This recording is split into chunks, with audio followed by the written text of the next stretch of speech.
Kansas City. I'm Terry Riley, and today we're here at the Kansas City Downtown Library with a very special guest today, Crosby Kemper. How you doing today, Mr. Kemper? Good, Terry. How are you? It's good being here with you. Mr. Kemper is over the library system here in Kansas City, and I've had the opportunity to work with him on several different things, i.e. Tiff here in Kansas City. And I can remember a couple of years ago when I worked with the library, the county, and also the school district, along with Kathy Jolly, myself, and John Sharp, to craft legislation to make sure that TIFs were not taking away money from our library system and also our schools. And so today's guest is an expert on this because he's worked diligently to make sure that our public library system is getting the right amount of money to make sure that Kansas City libraries are doing all it should do in the greater Kansas City area. Mr. Crosby, how are you doing today? Well, I'm doing great, Terry, and I thank you for talking about this issue, because this is a really important issue, and it's important, as you said, not only the library, but the school district. In fact, the school district is most harmed by tax increment financing and the other forms of tax abatement, tax diversion that the city council uses. There are Chapter 100s and 353s and PIEA and LCRA, et cetera, et cetera. The whole raft of these programs where the city council abates taxes mainly for big corporations or for developers who are doing real estate development in the city. And the original purpose of this was to create jobs or to get rid of blight, particularly in the inner city, particularly on the east side. That was the reason for it. And in many other cities they're doing this. Kansas City does more of it than any other city in the United States.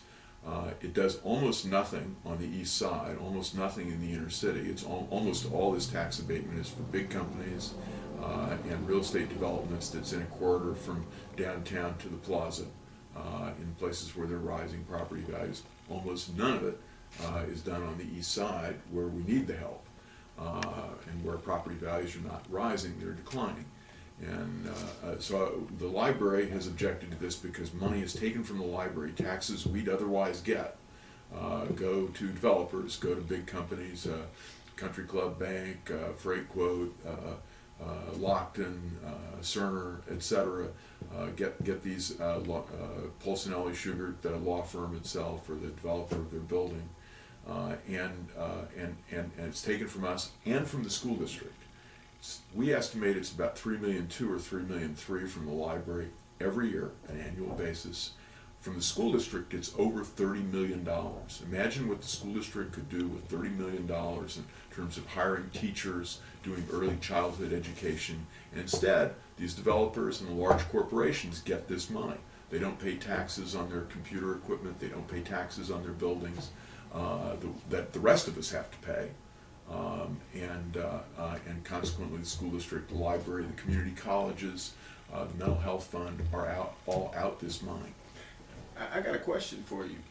If the library was able to get this $3 million a year, what could the library do with an additional $3 million? We have a program right now that we call the Community of Readers, building the community of readers, and we're very focused on taking the reading programs that the library has, reading programs that are up and down the scale, from raising a reader, from every child ready to read, and the programs that we do to get kids engaged in reading even before they're able to read, to handle books, to have their parents or librarians read to them, to our teenage reading programs.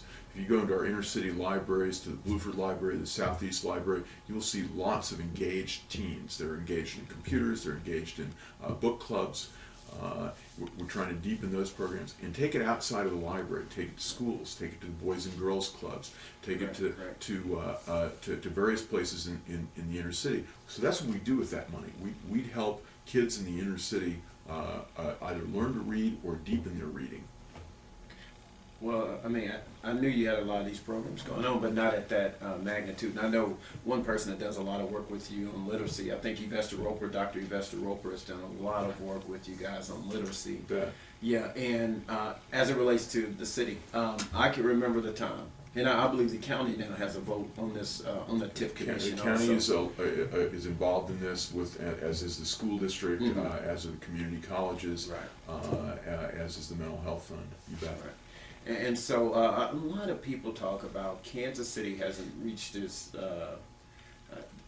it's the pinnacle of where we need to be based off of our educational system. A lot of companies don't move here based off the Kansas City, Missouri school district. And so you're saying if we have more revenues going into the school district, going into the mental health fund, in which a lot of people don't talk about mental health in Kansas City, and that's a totally different segment. We need to talk about the effects of mental health in Kansas City. We will have another segment on that. You believe, based upon your research and knowledge, that it could drastically impact the state of the school district if we have those additional revenues? We could talk about the past all we want, but the truth is, right now, we know, and if you talk to Steve Green, the superintendent of the school district, you talk to Eric Leonard West, the president of the school board, you'll see they are very focused on doing things with early childhood education. They're focused on getting better teachers and paying teachers more, which we need to do, and those are the most important things we can do for the kids who are being served by the Kansas City School District. This is also true, by the way, in other school districts on the Missouri side. Mid-Continent Library and the 13 other school districts, whether it's the Center School District or the Raytown School District. I mean, Raytown is subject to a huge lift of their money for a soccer field in Swope Park now, money going from the school district to pay for something the city should pay for in Swope Park. And so it's all the school districts, and what we would use, and all the libraries, and what we would do with that money is help children and help them learn to read, either with better early childhood education in the school district or more reading programs in the library. So it's hard for me to understand why the city thinks this is good public policy to lift this money from us and to give it to developers.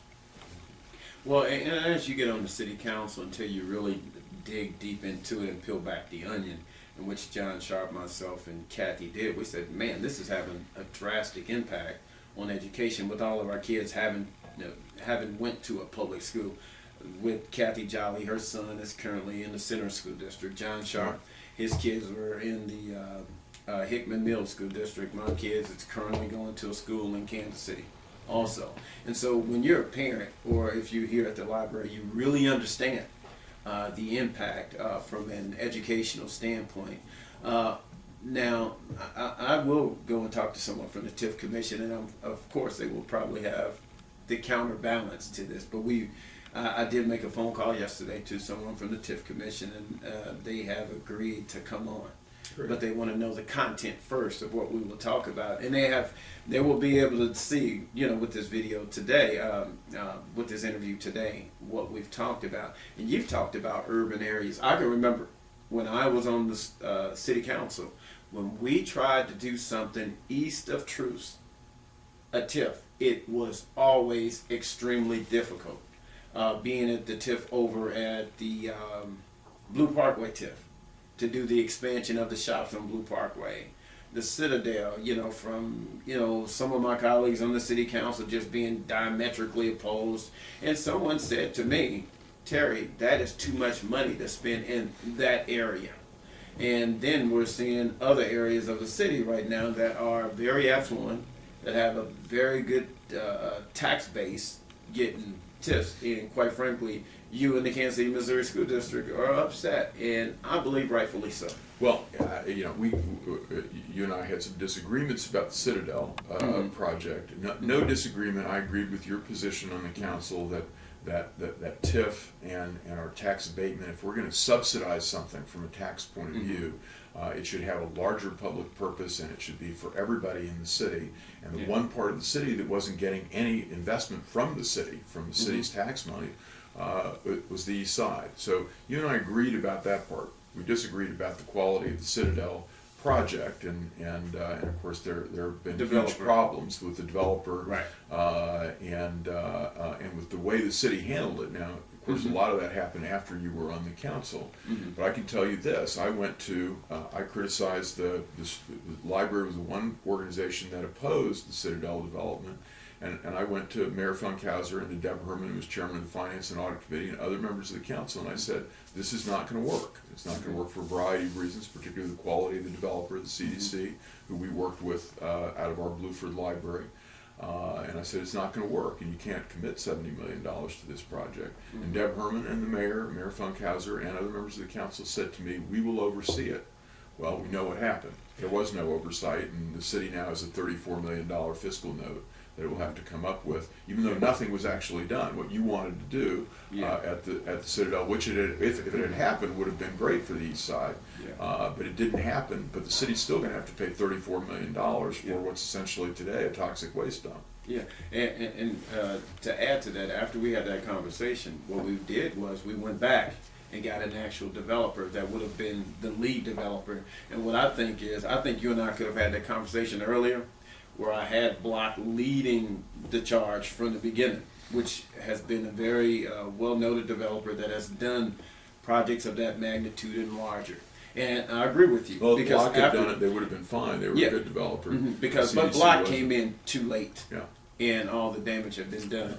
But you know, we can agree to disagree. But one thing we do agree on here is TIF used properly. Yeah, and can be helpful. It can be helpful, and the library and the school district have not opposed all TIFs. That's some members of the council, Cindy Serco and Ed Ford and some others say that we oppose all of them. We don't, and in particular, we would support something worthwhile on the east side, but of course, there are none presented from the east side.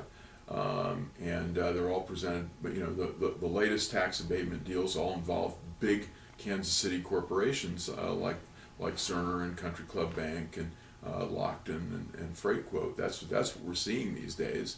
You know, they're all doing deals. You know, as close to Johnson County as they can get. Polsinelli Sugar with the on the plaza. It may or may not be beneficial to Kansas City in the long run. Probably isn't. Most of this stuff isn't. It's just subsidy of real estate, and we've got too much real estate now.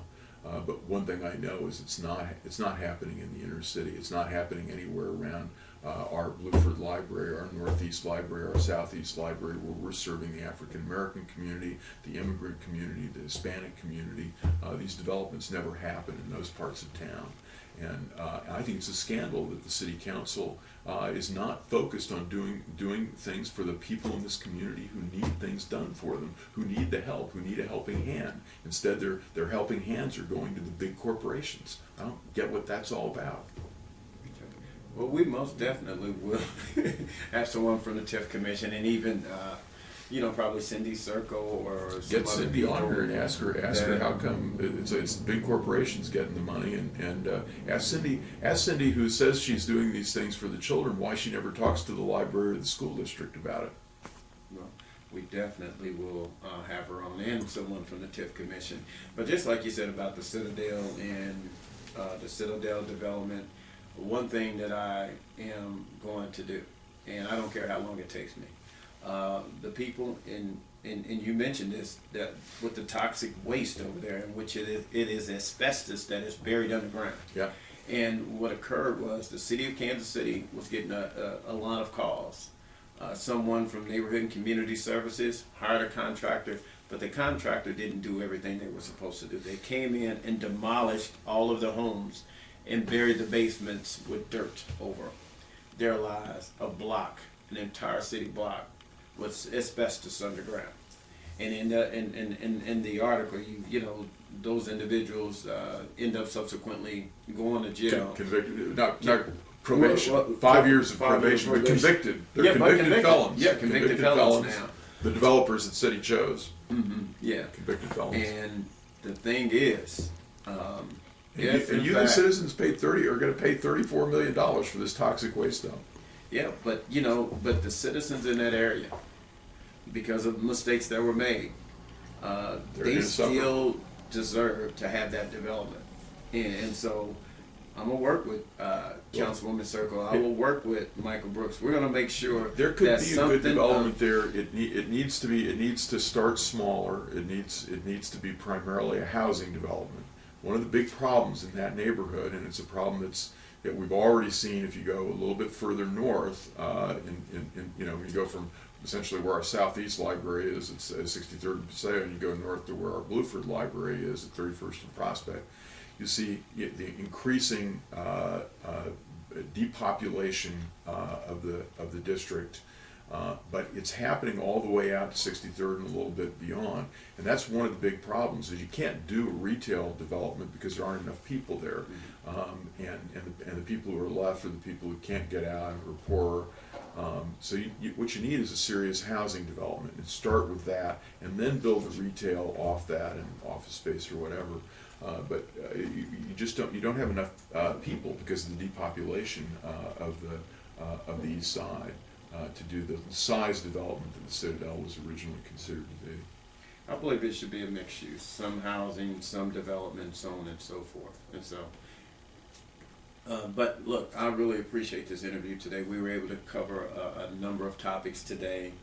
I believe that the partnership should continue between the school district, between the library, between the county and the city, to make sure that tax dollars are going to all the different authorities to make sure that we're, one, educating our kids, making sure that our kids are literate and being able to read, and graduating scholars out in this community that we all could be proud of. Amen to that. And so, Amen to that. again, look, thank you for tuning in to What's Up Kansas City. And in closing, I am one, but I'm only one. I cannot do everything, but I can do something. But what I can do, that I ought to do, by the grace of God, I shall do. Thank you for tuning in.